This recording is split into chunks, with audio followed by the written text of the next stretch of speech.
Tasmanian Aborigines had lived here for over 40,000 years, and that's really difficult to put into perspective. But basically people were living here before this land became an island, and they saw the sea levels rise and they survived 2 ice ages. But the arrival of Europeans really was quite a devastating impact and changed Tasmanian Aboriginal life forever.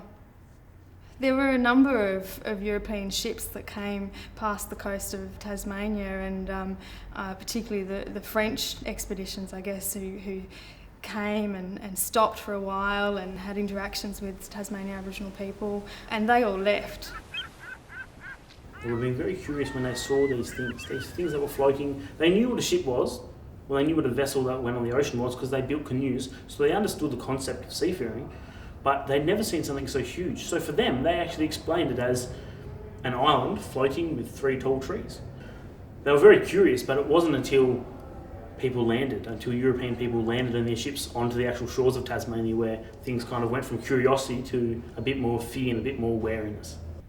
I guess visiting explorers and scientists were one thing, but the arrival of colonists and soldiers and convicts was completely different. They came and they stayed. Most of the stock keepers were ex-convicts or convicts.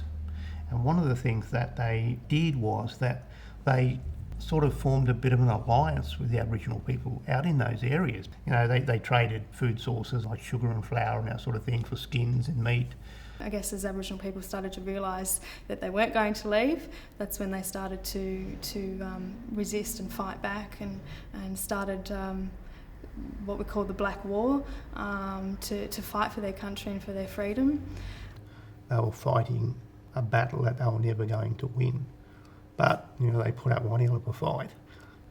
Another big thing is a lot of convicts and European settlers themselves would sometimes steal Tasmanian Aboriginal women.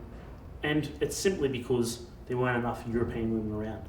And because of that happened, a lot of Tasmanian Aboriginal men weren't too happy, and so fighting and violence did come from that. 12, 13, 14 years or something, I think the Black War went for. Massive long time, longer than the First World War, Second World War, and still not commemorated.